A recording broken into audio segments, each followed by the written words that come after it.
बोलिए श्री द्वारिकाधीश की जय। बोलिए श्री रणछोड़ राय की जय।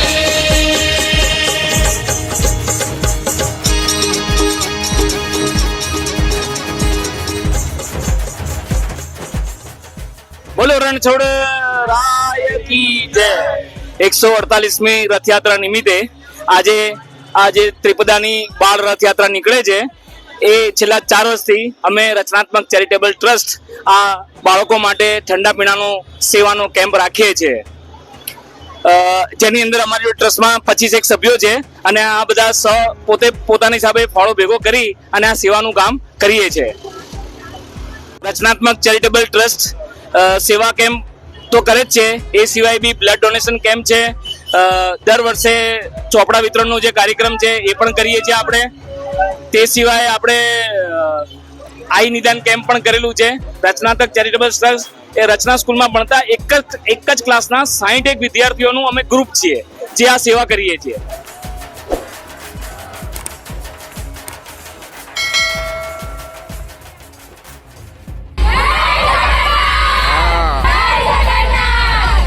ત્રિપદા અને અનંત ત્રિપદા ચેરિટેબલ ટ્રસ્ટ, ભાગવત વિદ્યાપીઠ, આઈડી પટેલ અને રચનાત્મક ચેરિટેબલ ટ્રસ્ટનો હું આભારી છું। 58મી ત્રિપદા બાળ રથયાત્રામાં ઘણો બધો પ્રતિસાદ સારો મળે છે। 4,000 બાળકો અને દર્શનાર્થીઓ આનો લાભ લે છે। પશ્ચિમની અંદર સૌથી જૂનામાં જૂની આ રથયાત્રા છે। નારણપુરા, પ્રગતિનગર, વિજયનગર, રન્ના પાર્ક, ડમરુ સર્કલ અને ભાગવત વિદ્યાપીઠ સુધી જાય છે। બધા જ નગરજનોનો હું આભાર માનું છું। થેન્ક યુ, ખૂબ ખૂબ આભાર આપ સૌનો। જય રણછોડ। અનંત ચેરિટેબલ ટ્રસ્ટ સંચાલિત 58મી રથયાત્રા ભગવાન જગન્નાથની સિંદૂરના થીમ ઉપર, તિરંગા થીમ ઉપર આ યાત્રા આયોજિત કરવામાં આવી। સાથે સાથે અમદાવાદમાં પ્લેન ક્રેશની દુર્ઘટના ઘટી એ મૃતાત્માઓને શ્રદ્ધાંજલિ આપવા કાળી પટ્ટી ધારણ કરીને શ્રદ્ધાંજલિ આપતો પણ એક મેસેજ સમાજને આપવાનો રથયાત્રાના માધ્યમથી પ્રયત્ન કર્યો। ભગવાન જગન્નાથની ગુજરાતના સમગ્ર નગરજનો ઉપર પવિત્ર આશીર્વાદ બન્યા રહે એ જ અભ્યર્થના। જય જગન્નાથ।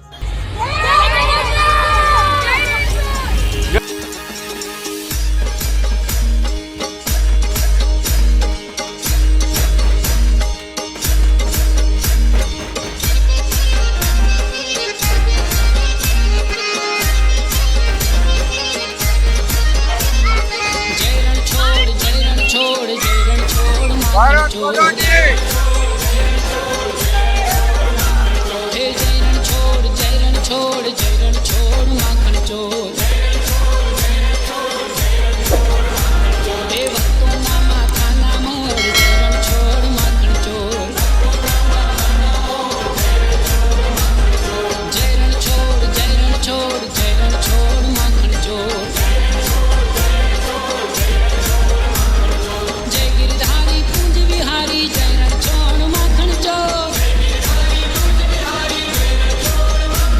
मुरलीधर मोहन मुरारी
સીસીટીવી